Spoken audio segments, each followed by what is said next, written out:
Hello, hello. I'm here with another Q and A. I guess, well, this time you can call it Q and A's. We're gonna be switching up the format a little bit. Instead of, typically with one artist, we have two out of the three, actually. So I'm here today with Caitlyn Blomstrom, Ripley Whiteside, and we are missing, but also one of the collaborators of this show, Morgan Ogilvy. Yes, thank you.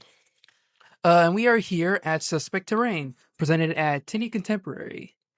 So, let's get into this. Since we're starting with two people, I'll be switching up the format. Some of these answers might be directed at one of you specifically, or both of you can also share a dialogue with each other, give separate or combined answers. So, this will be, I guess, more of a general question for both of you. I want to start off and get your, I guess, what was some of the most enjoyable aspects or things to know collaborating with your fellow artists for this exhibit?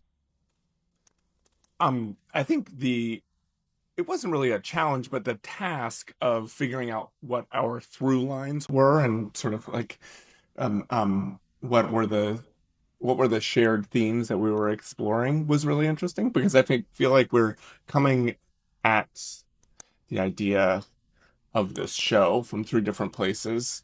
Um, but especially like the color palette and the interest in like technique and painterliness, um, and everybody's engagement of landscape surprised me.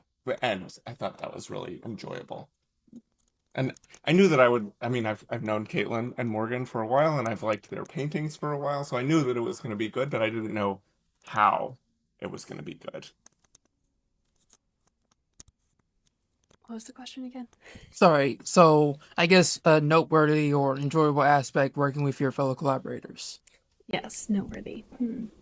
I mean, very similar to Ripley. I've been following both of their works for a while, and the opportunity to see the three of us on a wall together was really surprising opportunity I didn't know that I would have. So, yeah. Okay, thank you. All right. Let me move on to my next question. This will be directed at Whipley. I want to just kind of like preface that Ripley used to be my teacher. And I guess like I want to relate the teaching aspect of your artwork, or I mean your art process. And I want to try and draw lines between like your experience teaching and now you're exhibiting. So I guess what's kind of been the sort of journey you've had between then and now? Because it's been about 3 years. Since you were in one of my classes, is that right? Yeah. Wow. So Yeah, like time flies. time flies. So how have I, what's been the timeline for you since then? From teaching and now you're exhibiting at Tinny Contemporary with fellow artists here. Yeah, definitely this wasn't a class that you were in, but a class that I've taught at Austin P a few times. Um, Intro to Art, it's like an art class for non-majors. Mhm. That has uh gotten me way more into the study of art history than I think I was before. And engaging with art history in that way and trying to reach people that aren't as familiar with art history as most of my students have been, which is like you, studio majors who have taken art history classes as a requisite. So that has sort of forced me in a really positive way to think more broadly about how art history shapes culture.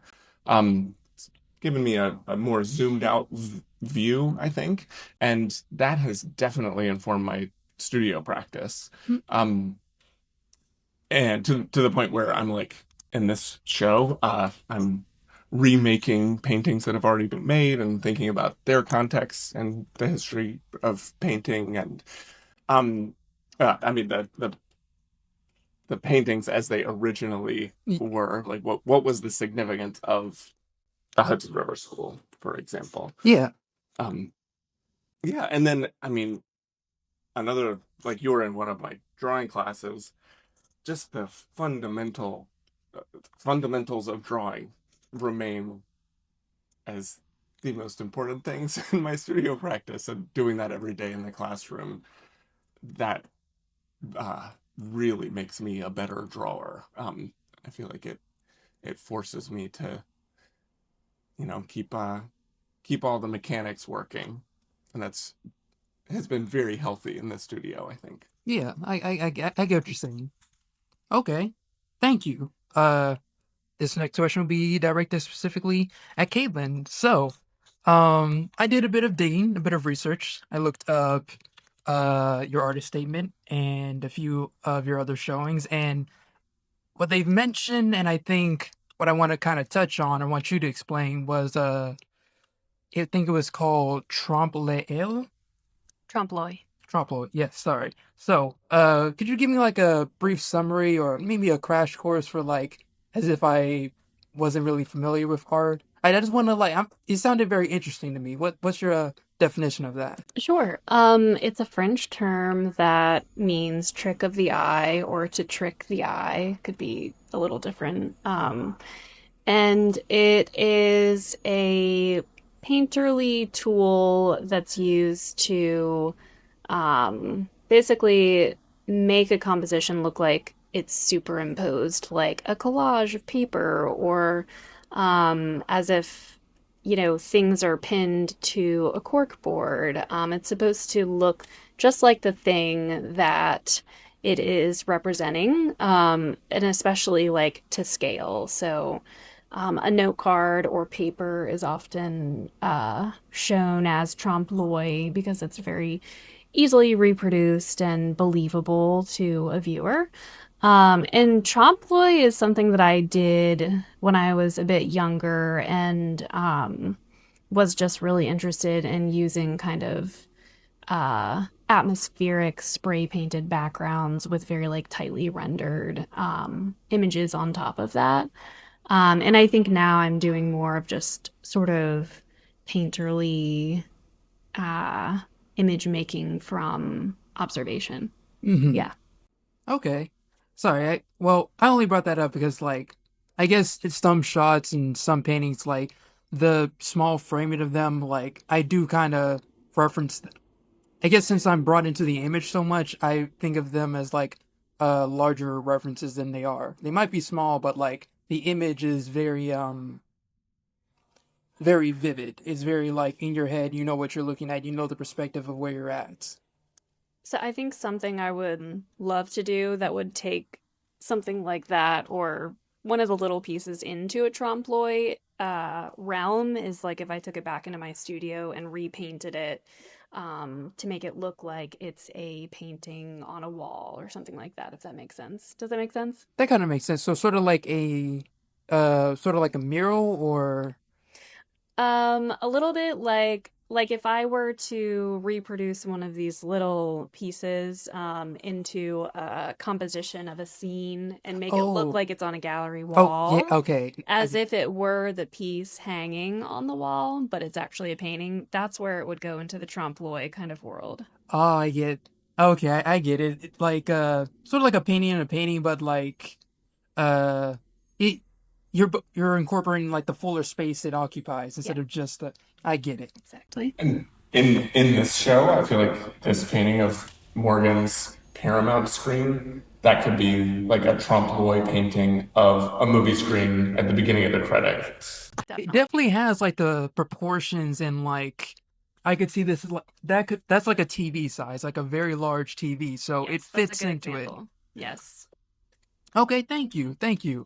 Um I have another question back to Ripley. This is a I guess you can say call it a part two to my previous question, but why are you referencing the past? Yeah. For one thing, I think that we don't think enough about the way that the 18th and 19th centuries in particular, and the ideologies of imperial expansion and colonialism, and a lot of things that were very prominent in the creation of this country, and the political landscape of Western Europe at that time, the ways that those things have trickled down to us today in both positive and negative ways. And so engaging with that time period has been something I've been thinking about a lot recently. So the paintings in this show all are based on paintings by uh, early American painters, painters of the Hudson River School of Painting. And there was a political project behind a lot of that work. These were landscape painters that were interested in depicting America as a uh, kind of an idyllic, unspoiled land in which, you know, using the very harmful philosophy of manifest destiny, or uh, the the ideological project of manifest destiny, to take it over, and remove native people and inflict in slavery, uh, um, and there was a and I mean and it becomes very complicated, because some of those painters were ideologically opposed to the institution of slavery, um and when you're sort of building culture, it's a really complicated project that doesn't have any immediate results. Yet, what they were doing in depicting the landscape was teaching both the world and the citizens of this country about what this place was. And so I think the project that I'm engaging in is like looking back at that project through a distorted lens, or a distorted filter. Um, and in the case of these paintings, that's styrofoam. So I'm using an object that's related to ecological degradation, but also like consumerism and the ease of life that we have. Um, Sort of looking back at the way the natural world was thought of 200 years ago. I see. Okay. Sorry, I'm taking in your perspective on things, and now I see I see the reference, and I see the sort of like degradation, or like the intentional sort of fogginess. Hmm. Okay. Thank you. Thank you. Oh, Hmm. All right. So I guess sort of following along that question, I also how you approach the suspect terrain. Caitlyn, what was your approach? My approach to the work in the show. Yes. Um, well, I think this is an ongoing kind of body of work of paintings that are images from memories that I'm collecting every day, just in my everyday routines. And I'm recently trying to lean into sentimentality because I've been pretty resistant to the word sentimental or sentimentality because it's a little tough for me because I attach sentiment to a lot of things, inanimate things, landmarks, routes, paths, all kinds of things, clothes. And I think I really attach sentimentality towards these places that I pass every day because I wonder about them and make up stories in my head about who lives there or what it would be like to sit in that yard. And sometimes these places are gone very quickly, like a home is demolished. And because I didn't walk down that block one day, I didn't know it was happening. And I think it's yeah, just like really makes me sad. So I some of the works here are ways for me to really just like capture things before they're gone. And a lot of times you'll see shadows, which obviously are very it's ever changing. Every second of the day, a shadow shape will change. So I think when I see it, I either take a picture or I'll go back to that place and paint it. Yeah. Yeah. I definitely. Yeah. There's definitely. I know you don't want to like use sentimentality, but I guess the I'm good with it now. oh, you okay? So there's definitely a lot of shots here that, again, like putting your perspective into it. Like these are sort of like invoke those that sense of nostalgia. These are like scenes and shots that like you're familiar with, despite these aren't like these are from your shots, your perspectives, but these like very much resonate with like me and apparently a lot of others as well. They might be like again like shots of a house or a fence or a grave, but they all like invoke that same. I might have seen that too. Yeah, Thank you. you're welcome. Um, sorry, brain. I'll cut this part out. Okay, moving on to my next question. This is once again back at you, Morgan. Um, Caitlyn, I'm also gonna cut that part out. Do it again. Let me do that again. So for my next question, back at you, Caitlyn. Also doing a little bit of my research on you. Do you still refer to yourself as a art professional? Yes. And are you referring to like my kind of professional world job? Um, sort of. I mean, uh, as I've seen labels of like curator, also helping your friends. It was in another interview that you did, kind of like assembling them and like giving them sort of direction, organization. So I want to know like if that's still ongoing and how is that kind of like contributed to like current work and current practices, especially with this exhibits. Okay, yeah, sure. I think similar to Ripley, I have, and Morgan, we've all come from different professional avenues, day job, teaching every, during the year. I've done a little bit of teaching and like usually my day job is working arts administration in some capacity, so like in a gallery or museum. Um, that's just kind of my background, and I think that's just I have like an organizational sensibility about me in the professional world, separate from my art life. Um, and I have done a little bit of curating, but not a ton. It's very fun, especially when you get to curate your friends and have conversations together that are very self-indulgent and exciting. um, but yeah, I would say that I'm an arts professional as far as my professional way that I make money separate from being an artist. Yeah, I okay. All right, thank you. So, I guess moving on to my last question, this will be for both of you.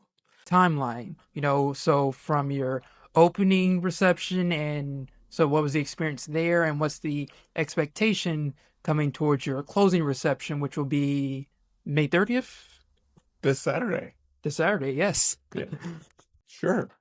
I mean, just walking into this room on the day of the opening reception, where I had a vague idea of what all of our work looked like, but seeing it all together, um, was like a high. It felt really good, and for me, that was like that has been the the most significant thing about this exhibition. Just I feel like this room looks really good, and I feel really good about that.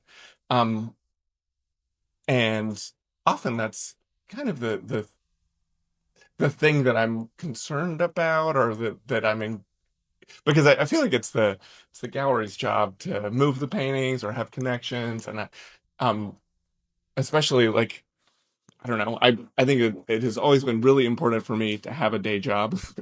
I never want to place an expectation on myself that I have to sell artwork in order to be able to do this, and part of that is uh removing some pressure and being able to make paintings that I want to make and that are kind of speaking from my perspective and my interests, rather than trying to like game out what somebody else is interested in uh me doing. I don't know what that could be anyway. And so for me now at the end of this show, I just have a very satisfied feeling that we have a we put together a nice show. It was up, and we got a nice little write up. I feel like it's been well received, so I'm quite satisfied. Mm. Yes, I have a lot of thoughts, like very good thoughts. I think the sort of hermit painter in my cell inside was wondering, and this isn't about you or Morgan. I was like, are people going to think it's boring? They're like, is this a sleeper show? Because you just can't, sometimes as a painter, you can't get, or an artist, you can't get out of your head about, you know, what you make. And I don't know why anyone else would think that it's interesting or exciting. And it's not really, our work is very earth tone and it's not like candy colors. And so I think obviously I knew that it was going to look great together, but there was a little bit inside where I was just like, huh, I'm not sure what other people would think. But I think that's where the strength of the curation comes in because there's so many conversations about repetition and reproduction, kind of uneasy doors ajar and shadow and things that are a little uncanny valley, like they almost are trompe l'oeil. Yeah, I think just all of those subjects came together really well, and also, I mean, this gallery is professional. They're professionals. We got images of our work immediately. You know, people are here to see the art. I think it's just been an amazing experience. Yeah. Okay. All right. I want to thank you too for coming in today. I want to thank you too for, having your time. I also want to thank the gallery here, Hunt, Joshua, everyone here. And yeah, that is today's Q&A. Thank you, Quentin. Thank you.